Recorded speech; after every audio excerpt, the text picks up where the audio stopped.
चलिए अब बात करते हैं पद्माकर जी के पदों में तीसरे पद की।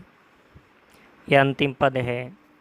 इसमें कवि वर्षा ऋतु के सौंदर्य को भंवरों के गुंजार, मोरों के शोर और सावन के झूले में देखता है। मेघ के बरसने में कवि नेह को बरसते हुए देखता है। इसका प्रसंग समझने का प्रयास करते हैं। इसका प्रसंग भी पूर्ववत ही है। इस पद में कवि ने वर्षा ऋतु के सौंदर्य का वर्णन किया है। तो चलिए इसकी व्याख्या समझते हैं। भंवरन को गुंजन बिहार बन कुंजन में, मंजुल मलारन को गावनो लगत है। इसका अर्थ है, कवि कहता है कि वर्षा ऋतु आ गई है। वर्षा ऋतु आने पर क्या क्या परिवर्तन वो देखता है। वो कहता है, वन, कुंज और झाड़ियों में भंवरों की गुंजन सुनाई देने लगी है। मंजुल मलारन को गावनो लगत है।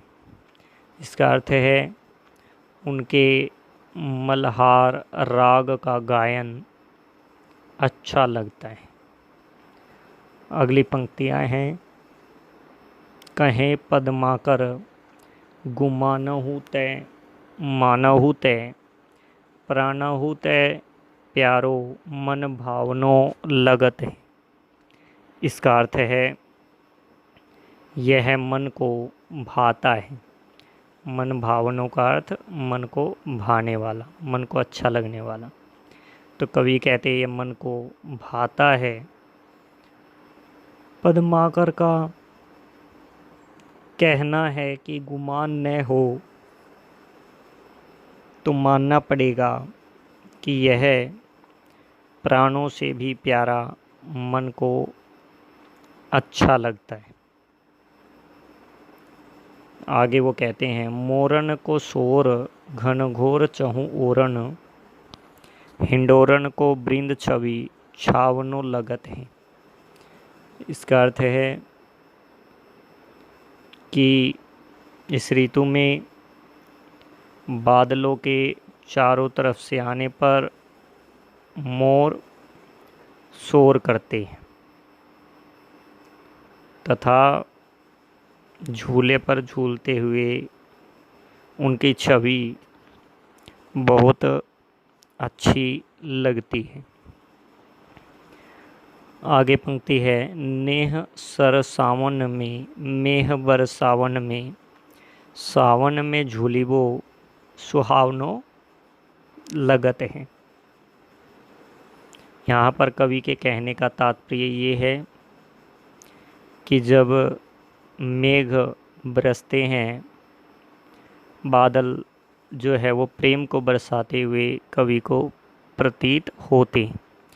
उन्हें लगता है कि जो बरसात की बूंदें हैं, ये स्नेह प्रेम बरस रहा है, अर्थात बादल प्रेम बरसाते हैं। और अंतिम पंक्ति जो है, सावन में झूलिबो सुहावनो लगत है। इस पंक्ति का तात्पर्य है, सावन में झूलना सुहावना लगता है, अर्थात इस तरह का मनोरम वातावरण, इतना अच्छा वातावरण हो जाता है कि सावन मास में झूलना सभी को पसंद आता है, सबको अच्छा लगता है। तो उम्मीद करता हूँ कि आपको ये पद्माकर जी के पद अच्छे से समझ में आ गए होंगे। धन्यवाद।